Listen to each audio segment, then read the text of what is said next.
morning, students and parents at home.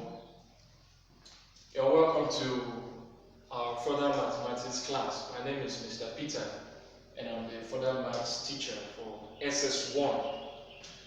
Today we're going to quickly look at our scheme of work, and then we work on just one topic as introduction. First, we'll begin the term with division of polynomials. Division of polynomials, and next we move on to the remainder theorem and then the factor theorem. Remainder theorem and the factor theorem.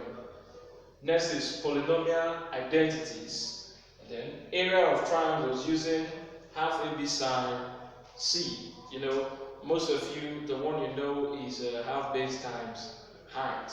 Now I want to consider when an angle is given, theta, how can you find the area of such triangle? So that's the essence of this. Next we have trigonometry. Under trigonometry, what we'll be looking at is quadrants. We'll look at quadrants, the four quadrants, first, second, third, and fourth quadrants. And then we'll look at complementary angles and special angles. Then we'll move on to radian or circular measure of angles. And with that we'll wrap up the term. We'll go over to revision and then examination. For today, let's quickly look at the topic on the board. We have division of polynomials. Last term we started a topic on polynomials. We started a lesson on polynomials, and we went through the meaning of polynomials, the degrees of polynomials. We talked about addition and subtraction of polynomials, and we were able to also cover multiplication of polynomials. So today we'll quickly look at this basic operation in polynomial, division. How do we divide when it involves polynomials? Okay, so I said something here. I said a polynomial P1 can be divided by another polynomial P2 if the degree of P2 is not greater than that of P1. What I mean is, the first polynomial P, for it to be divided by any other polynomial, let's say P2, P1 divided by P2, the degree of P1 must be greater than that of P2. That is, P2 should be less than P1. But if P2 is higher than P1, you cannot carry out division of polynomials. Okay? It's like your natural numbers. Let me compare with this. It's like having 2 divided by 5. No. Rather, the number should be bigger than the divisor when it comes to polynomials. Okay, let's have an example.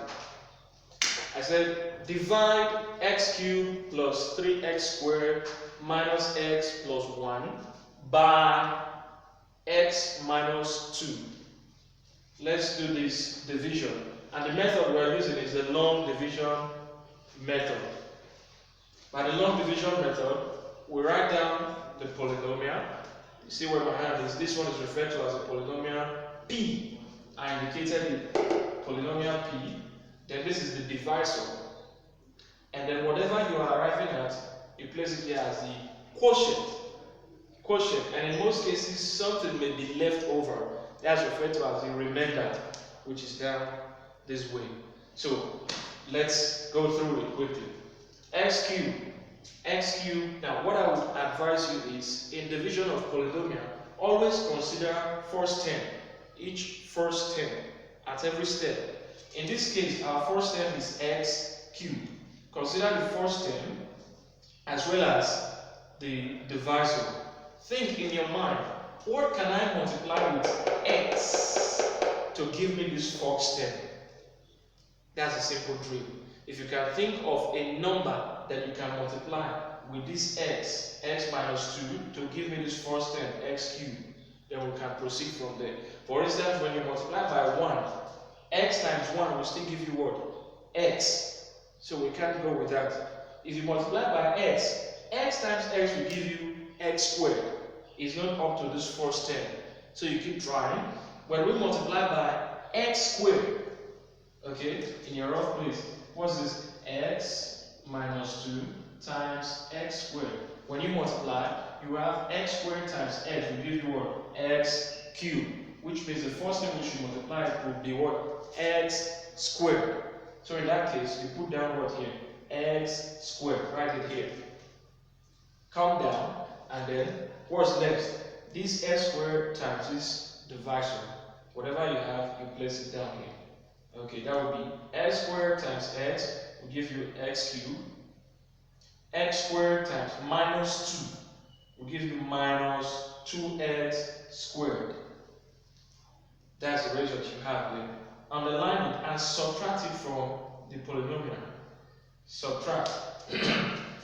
X cubed minus x cubed will give you what? 0. Which means this is gone. What's next? 3x squared minus 2x squared. Take note of this minus. Minus will give you what? Plus. So it becomes 3 plus 2. So 3x squared plus 2x squared will give you what? 5x squared. 5x squared. The next thing is, remember we stopped here. Bring down the next term. What did I say? Bring down the next term, which is what? Minus x. Bring it down with the respective sign following. Minus x. Bring down minus x to this point. So here it becomes 5x squared minus what? X. Alright? Just like you do in your long division. Again, you sit back to think, what can I multiply with this divisor that can give me 5x squared? First term, consider, that can give me 5x squared. If I multiply x by 1, it will give me the same x. It's not close to this. What if I multiply by x? If I choose to multiply by x minus 2 times just x, that will give me x times x will be x squared minus 2x. Will it be the same as this x squared? No. I need to have something that will arrive at this 5x squared. So I have to try. Here I was able to get x squared. This one is also what? X squared. That means I should use this coefficient times 5x. 5x times x will give me 5x squared. Okay? Which means this is what I need. I'll say 5x squared. That 5x, write it here. Was it plus or minus? Plus. Plus 5x. We just follow that procedure gradually. There is no need for the rush. Take it step by step. Now we have 5x squared minus x. This 5x now times the divisor so that we can work out and get our remainder. Okay?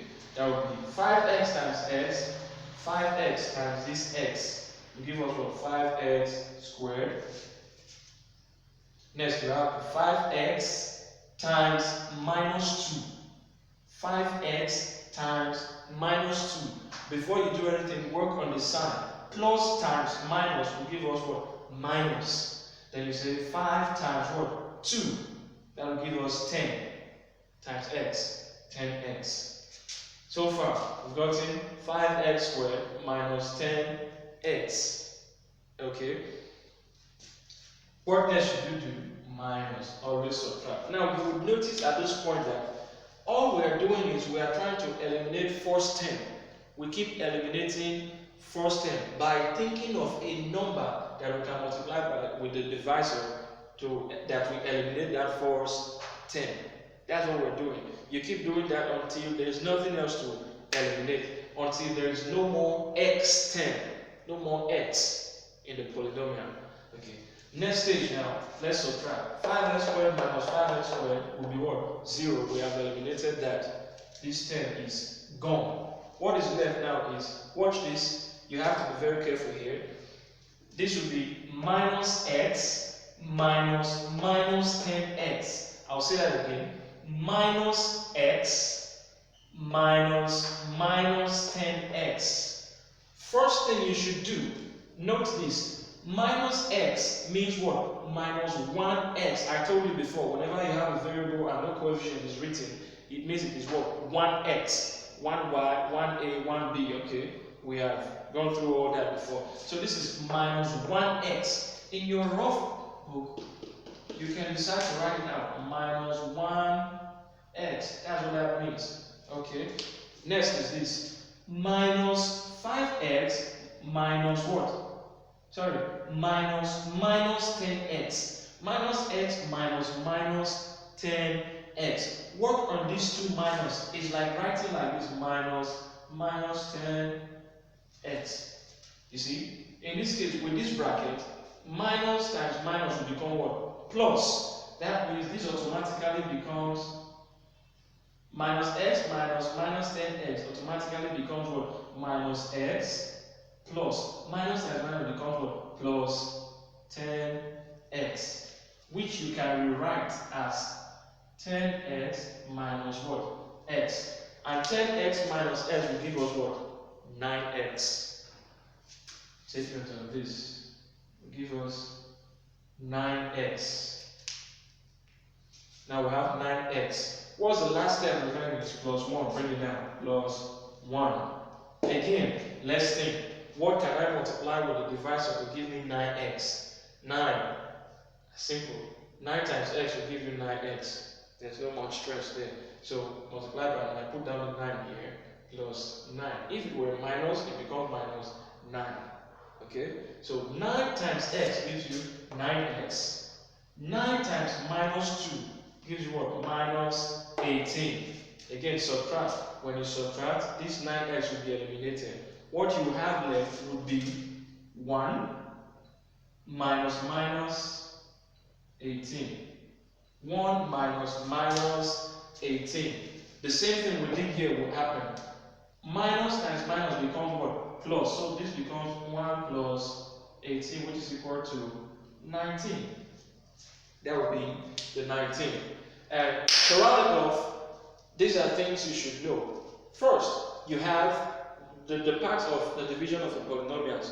What do you have? First, you have the polynomial P. This is the polynomial. It's noted as what? P, which is x cubed plus 3x squared minus x plus 1. And then you have the divisor. This is what you're dividing, and this is what you're using to divide. What you're using to divide is called the divisor, which is x minus 2. And then when you divide, the answer you will get is referred to as what? Quotient. Q. Quotient. And lastly, whenever you divide, in most cases, something will be left when it comes to polynomial, but not always. There are times there may not be remainder. Okay, you may have something that can just divide directly. There will not be remainder. Okay, but if something is left, this one here, 19, is referred to as what? The remainder. So you have quotient, remainder, divisor, and then the polynomial. If we want to reverse this case, you would have polynomial is equal to the divisor times the quotient plus the remainder. That will give you back the polynomial. And just to keep you busy, and you try this for your personal practice, try these ones. You have x squared plus x plus 2, all bracket open and closed, divided by bracket open x minus 1, bracket closed. And then the b part, the exact same procedure. Thank you very much, and I expect your feedback. Let me know what you think, and if there's any part you do not understand, be wise, smart, polite, and constructive. Get back to me. Thank you. Stay safe.